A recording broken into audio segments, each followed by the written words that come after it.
Welcome friends, welcome to your favourite channel Bodhi tree. दोस्तों, आज हम ब्रज असाइनमेंट में गुजराती सेकंड लैंग्वेज का क्वेश्चन पेपर नंबर 2 सॉल्व करने वाले हैं। तो गुजरात में गुजराती मदर टंग होने के बावजूद गुजराती, हिंदी और इवन इंग्लिश मीडियम के स्टूडेंट्स से गुजराती में बहुत फेल होते हैं। इसलिए गवर्नमेंट ने इस पेपर स्टाइल को काफ़ी इजी बनाया। इवन आफ्टर दैट उसके बाद भी स्टूडेंट्स फेल होते हैं। So watch the complete video and now let's start. पहला जो हमारा क्वेश्चन है, इसमें हमको मैच करना है। इसमें जो कृति दी है और उसके जो रचनाकार है, लेखक या कवि जो भी है, उसको मैच करना है। तो पहला है हमारा सूरज तो बद्दे सरखो। इसके लेखक है विनोद भट्ट और ये है हास्य निबंध। जो कृति होती है उसका प्रकार भी हमको याद रखना है, हास्य निबंध। ओके। नथी का लेखक है मोहम्मद माकड़ और ये है टूकी वार्ता, शॉर्ट स्टोरी। तो इंडेक्स जो है वो तुमको याद कर लेना चाहिए कंपलसरी। 6 मार्क्स का तुम्हारा इंडेक्स होता है। सामग्री तो समाजनी છે। આના લેખક છે વિકાસ શર્મા ને આ છે એક પ્રસંગ કથા। હવે ફિલ ઇન ધ બ્લેન્ક્સ। माता तेमज पिताना बेवड़ा वात्सल्य। अब ये प्रेम और वात्सल्य दोनों में क्या फर्क है? तो जब कोई हम छोटे बच्चे से करते हैं प्रेम तो उसको बोलते हैं वात्सल्य, बराबर। जब कोई बड़ा व्यक्ति छोटे बच्चे से जो प्रेम करता है उसको बोलते हैं वात्सल्य। और प्रेम होता है हम उम्र के बीच में। तो यहाँ पे जो रमजू मीर है वो अपनी पुत्री से प्रेम करता था, इसलिए यहाँ पे जो शब्द है ये हमारा राइट आंसर है। શિયાળવાને ખાલી જગ્યા ધારીને ભદ્રમ ભદ્ર અને અંબારામ નાઠા એટલે ભાગ્યા। તો આનો આન્સર છે વરુ અને ભેડિયા, વુલ્ફ। હવે છે ખરા ખોટાની આપણે નિશાની કરવાની છે। વૃદ્ધ સ્ત્રીઓ વધારે પીસાવીને જમતી હતી। તો આ વાક્ય છે અસત્ય। જે વૃદ્ધ સ્ત્રીઓ હતી એ તેમની જરૂરિયાત પ્રમાણે જ ખાવાનું મંગાવતી હતી। ઝબકજોત પાઠમાં ભારતના સ્વાતંત્ર્ય સંગ્રામની ઘટના વર્ણવાઈ છે। તો આ સત્ય છે, બરાબર। નેક્સ્ટ, નીચે આપેલા પ્રશ્નોના એક વાક્યમાં જવાબ લખો। રમજુ મીર પત્નીની કબરે ફૂલ ચડાવવા જતો ત્યારે કયા ફૂલની છોડની મહેક માણતો હતો? તો એ છે મરવાના ફૂલ, बराबर। ये जंगली वनस्पति जैसा होता है, बराबर। गुलाबी रंग के इसके फूल होते हैं। इसको हिंदी में बेहया बोलते हैं, जस्ट तुम लोग की तरह, जैसे तुम लोग बेहया हो। टिकट अने मुंबई माटे पाठमा भद्रम भद्रे कया शब्दों प्रयोज्या छे? तो टिकट माटे मूल्य पत्रिका अने मुंबई माटे मोहमयी। आ शब्दों लखी लेजो। वर्गीस कुरियननी आत्मकथानुं नाम बताओ। તેમની આત્મકથાનું નામ છે મારું સ્વપ્ન। લખી લેજો, લખશો તો જ યાદ રહેશે તમને। હવે નીચે આપેલા પ્રશ્નોના 2-3 વાક્યોમાં ઉત્તર લખો। આ રોટલાનું વેતરું શું કામ? આ વાક્યનો પ્રત્યુત્તર શું મળે છે? તો આમાં આપણે જોયું હતું કે આ પાઠમાં જે અમથી કાકી છે એ ગોરવી અને કાળી માટે ખાવાનું બનાવે છે। હવે કાકી માટે તો જમવાની વ્યવસ્થા હતી, તેમ છતાં એ બંને પ્રાણીઓ માટે ખાવાનું બનાવે છે। પછી જે ટિફિન લઈને આવે છે, આ ટિફિન વાર્તાનો પ્રસંગ છે। તો એ પૂછે છે કે આ વેતરું શા માટે? વેતરું यानी जब आप बिना इंटेंशन के आप मेहनत करते हो, दैट इज वेतरू। तो હવે આનો જવાબ છે આ રોટલાનું વેતરું શું કામ? આ વાક્યનો ઉત્તર અમથીમાં આપે છે। હું ધરાઈ જાઉં પણ આ સામે બેઠી કાળી અને ગોરવી હબળાવશે। એ બંનેને 100 જવાબ આપવાનો એવો પ્રત્યુત્તર વાળીને લેખકને બોલતા બંધ કરી દે છે। હવે કાળવી અને ગોરવી કોણ છે તમે જાણો છો? એક ગાય છે ને એક કૂતરી છે, બરાબર। એટલે આ પાઠમાં એ પ્રસંગ બતાવવામાં આવ્યો છે કે અમથી બા માટે પ્રાણીઓની જે ભૂખ છે એ પણ એટલી જ મહત્વપૂર્ણ છે। હવે છે શરણાઈ વગાડતી વખતે રમજુ મીર સકીનાને કેવી રીતે સાચવતો હતો? તો જુઓ, આપણે જોયું હતું કે જ્યારે સકીના નાની હતી, 2 વર્ષની હતી, ત્યારે જ એની માતાનું મૃત્યુ થઈ જાય છે. પણ રમઝુ મીર એને મા અને પિતા બંનેનો પ્રેમ આપે છે. તો સકીના 2 વર્ષની હતી ત્યારે જ એની મા મૃત્યુ પામી હોવાથી સંપૂર્ણ જવાબદારી રમઝુ ઉપર આવી પડે છે. રમઝુ મીર શરણાઈ વગાડવા જતો ત્યારે પણ સાથે સકીનાને લઈ જતો. રમઝુ વરઘોડામાં શરણાઈ વગાડતો હોય કે ફુલેકામાં ફરતો હોય ત્યારે એની પીઠ પર વાંદરીની પેટે વળગેલા બચોડિયાની જેમ सकीनाने वड़गी रहती. जिस तरह बंदरिया की पीठ पर उसके बच्चे लिपटे रहते हैं, इसी तरह उसकी जो बच्ची थी उसके साथ जुड़ी रहती थी.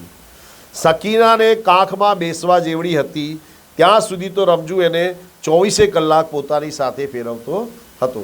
जब तक वो छोटी बच्ची थी तब तक रमझू मीर उसे हर जगह पे अपने साथ ले जाता था. અંબારામ ભદ્રના વેગ માટે કઈ ઘટના યાદ અપાવે છે? તો ભદ્રમબદ કહે છે કે હું આગગાડીમાં બેસીને જાઉં છું એટલે મારી ગતિ આટલી ત્વરિત છે એમ ના સમજીશ.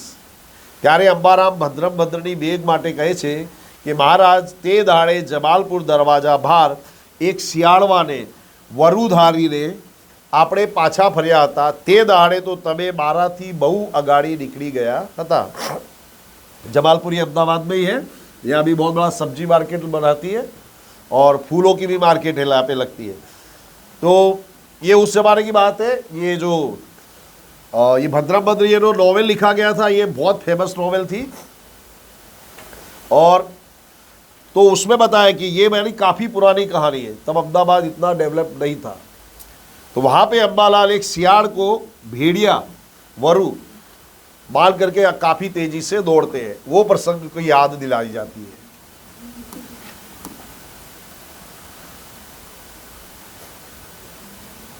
હવે ટિફિન लघु कथानु हार्द समझाओ. तो देखो ये लेंथी क्वेश्चन है, 3 मार्क्स का क्वेश्चन है. तो इसमें हम इंट्रो जरूर दिखेंगे कि ये पाठ का लेखक कौन है, इसकी थीम क्या है. तो लेखक છે આ જો આ છે આનો પ્રકાર છે લઘુકથા અને લેખક છે પ્રેમજી પટેલ અને આમાં માનવતાના જે ગુણો છે એનું વર્ણન કરવામાં આવ્યું છે. અબધી બા માટે તો જમવાની વ્યવસ્થા થઈ જાય છે તેમ છતાંય તે પોતાની કાળવી અને ગોરવી માટે પોતે ખાવાનું બનાવે છે. આ વાત પરથી આ પ્રસંગ પરથી જણાય છે કે માણસે પોતાની સાથે સાથે અન્ય પ્રાણીઓ માટે પણ વિચારવું જોઈએ. બરાબર. તો આ પહેલાં આનું ઇન્ટ્રોડક્શન આપણે આપીશું. તો ટિફિન લઘુકથામાં પ્રેમજી પટેલે માનવતાથી મહેકતું જીવન જીવતી અમથી માનું ચિત્રણ કર્યું છે. માત્ર પોતાનું જ ના વિચારતા પોતાની સાથે રહેતા પશુઓની પણ ચિંતા કરે છે. આ એની થીમ છે. એમાં અમથી માનો પશુ પ્રેમ અને પરોપકારની વૃત્તિનું ઉત્તમ આલેખન થયું છે. જમણવાર પ્રસંગે प्रोड़ों माटे टिफिन आवानू छे. यानी जो बूढ़े लोग हैं उनके लिए अलग से टिफिन पहुंचाया गया है क्योंकि वो लोग तो जा नहीं सकते. अबथी माँ रोटला घड़ता देखाय छे તેથી લેખક અકળાય છે પરંતુ અબથી માँ જુદી રીતે વિચારે છે गाय અને કૂતરી શું ખાશે. यानी गाय जो अबथी माँ है उनको अपने से ज़्यादा दो पशुओं की चिंता है. खरा अर्थ में लघु कथा અહીં वળાંક ले छे. यहाँ पे एक बहुत सुखद टर्न आता है. ટિફિન આવવું એક જ પ્રસંગ કેન્દ્રમાં છે પણ એની સાથે અમથી માँ રોટલા ઘડે છે. તેની સાથે અમથી માની ભાવના જોડાયેલી છે. એ ભાવના કેટલી ઊંચી છે તે અમથી માના વાક્યો ઉપરથી પામી શકાય છે. અમથી માँ શું કહે છે યાદ રાખજો. હું ધરાઈ જાઉં પણ આ સામે બેઠી કાળવી અને ગોરવી હમણાં આવશે. એ બંનેને 100 જવાબ આપવાનો. પોતાની માટે ખાવાનું તો આવવાનું જ છે પરંતુ મૂંગા પ્રાણીઓ છે એમના માટે ખાવાની चिंता करता अमथी माँ रोटला घड़े छे. अब देखो ये आंसर काफ़ी लेंथी है तो सबसे पहले अपने इंट्रोडक्शन देना है फिर उसके बाद अपने को इसके बारे में सब लिखना है कि अमथी माँ માટે ખાવાની વ્યવસ્થા થઈ ગઈ હતી તેમ છતાં એ કાળવી અને ગોરવી માટે ખાવાની વ્યવસ્થા કરે છે. આના ઉપરથી એમનું પશુઓ પ્રત્યેનું જે પ્રેમ છે જાણવા મળે છે. એના ઉપરથી આપણને માનવતાના જે ગુણો છે એ જાણવા મળે છે કે દરેક માણસે પોતાની આસપાસ રહેતા જીવજંતુઓ માટે પણ વિચારવું જોઈએ.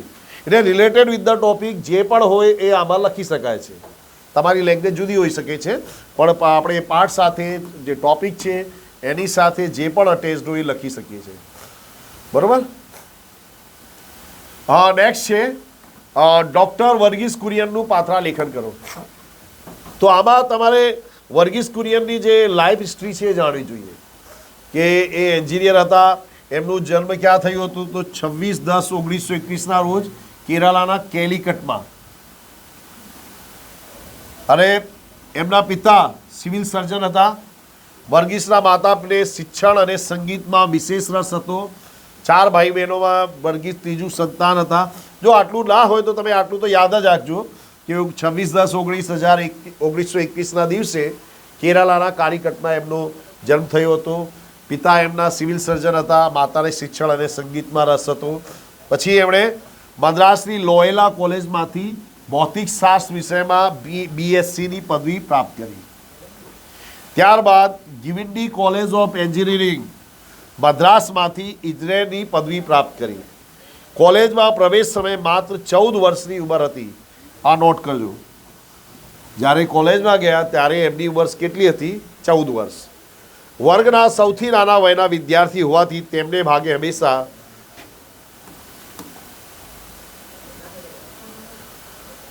એકલા જ બધો સંઘર્ષ કરવાનો આવ્યો હતો. તેથી તેઓ સ્વાવલંબનના આગ્રહી બન્યા. પછી 1946માં મિશિગન સ્ટેટ યુનિવર્સિટી અમેરિકામાં અભ્યાસ માટે ગયા અને એન્જિનિયરિંગનો અભ્યાસ એમણે પૂરો કર્યો. અને 13/5/1949 શુક્રવારે ભારત સરકારના આદેશથી આણંદમાં પ્રથમવાર પગ મૂક્યો. અહીં તેમનો સંપર્ક થયો કોની સાથે? ત્રિભુવનદાસ પટેલ સાથે. અને ત્રિભુવનદાસના જે અદ્ભુત લક્ષણો હતા, નિસ્વાર્થ સેવા, પરોપકારની ભાવના અને મનની મક્કમતા, આ ક્વોલિટીઝ યાદ રાખજો. નિસ્વાર્થ સેવા, પરોપકારની ભાવના, મનની મક્કમતાથી તેઓ પ્રભાવિત થયા. અને બંનેની જુગલબંધી જામી અને અમૂલ ડેરીનો વિકાસ થયો.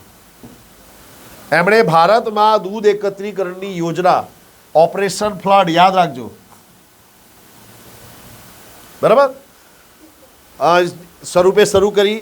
ભેંસના દૂધમાંથી પાવડર બનાવ્યો અને NDDBની સ્થાપના કરી. National dairy development board. હવે જો ભેંસનો જે દૂધ છે એમાં ફેટ વધારે હોય છે એટલે એનું પાવડર બનાવવું ખૂબ જ અઘરું પડે છે, પણ એમને એ પૂરું કરી બતાવ્યું. એ એમનું ટેલેન્ટ કહેવાય. ગાયના જે દૂધ છે, ગાયનો જે દૂધ હોય છે એમાંથી પાવડર ઇઝીલી બની જાય છે.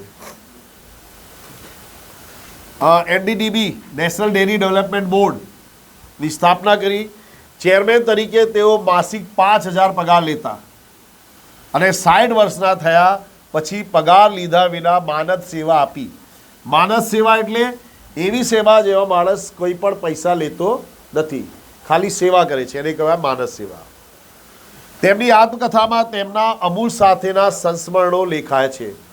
આનું આત્મકથાનું નામ યાદ રાખજો, મારું સ્વપ્ન. બરાબર. એમને 15 જેટલી માનવ પદવીઓ એનાયત થઈ છે. તેમનું 91 વર્ષની વયે નડિયાદમાં અવસાન થયું હતું. તેમને શ્વેત ક્રાંતિના પ્રણેતા કહેવામાં આવે છે. બરાબર. તો આપણે આ બધી વસ્તુ યાદ જો. આ આન્સર છે લેંગધી છે. આ લેંગધી રાખવાનું કારણ શું છે કે તમે આટલું વાંચશો તો એક્ઝામ સુધી 7-8 સેન્ટેન્સ તો લખી શકશો. ઓકે. કોણ થાવે?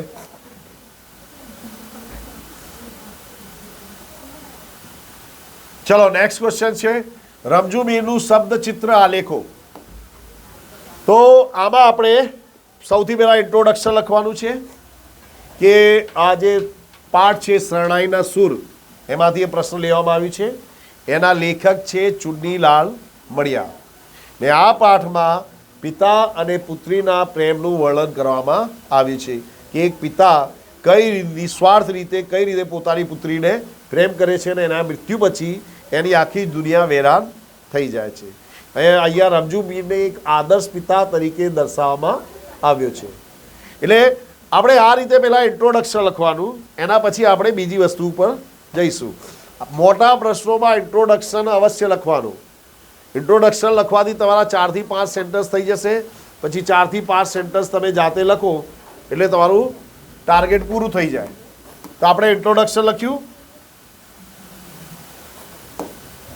તો આદર્શ પતિ તરીકે રમજો મીરનું વ્યક્તિત્વ લેખકે સુપેરે ઉપસાવી આપ્યું છે. ભર જુવાનીમાં રમજો મીરનું ઘરભંગ થાય છે. ઘરભંગ એટલે એમની વાઈફની ડેથ થઈ જાય છે. રમજો મીર ભર જુવાનીમાં વિધુર થાય છે. તે સમયે રમજુને ફરી નિકાહ પડવા માટે બહુ આગ્રહ કરવામાં આવે છે, છતાં પણ જુવાન મીર પોતાના નિર્ણયમાં મક્કમ રહે છે. હવે એની પત્નીની ડેથ થઈ જાય છે એટલે લોકો સમજાવે છે કે તારે બીજા લગ્ન કરવા જોઈએ, પણ રમજુ માટે એની જે દીકરી હતી સકીના એનું વધારે મહત્વ હતું, તેથી તે નિકાહ પડતો નથી. નિકાહ પડના એને શાદી કરના. રમજુને આ દુનિયામાં 2 જ પાત્રો જોડે દિલ્લગી બંધાઈ ગઈ હતી. એક તો કુટુંબના પેઢી દર પેઢી વારસામાં આવેલી શરણાઈ અને બીજી પત્નીના સંભાળા રૂપે સાંપડેલી સૂરજમુખીના ફૂલ જેવી સકીના. 2 જ જોડે એને નિસ્વાર્થ પ્રેમ થાય છે. એક તો શરણાઈ જે વગાડતો હતો અને એની પુત્રી સકીના. તેથી જ એણે પોતાના દિલ દુનિયામાં બીજા કોઈ પાત્રને પ્રવેશ કરવા દેતો નથી.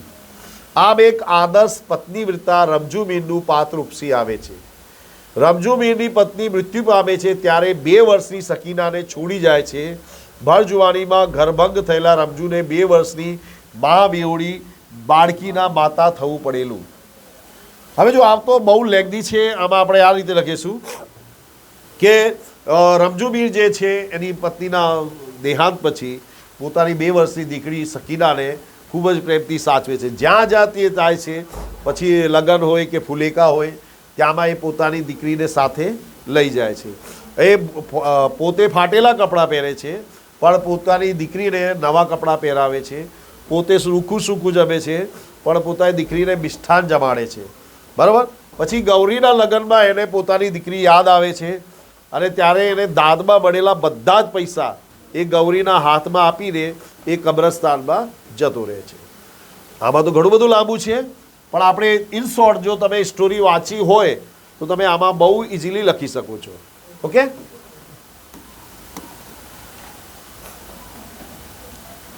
તો ફ્રેન્ડ્સ, અહીંયા સેક્શન એ પૂરું થાય છે. Thanks for watching. Have a nice day.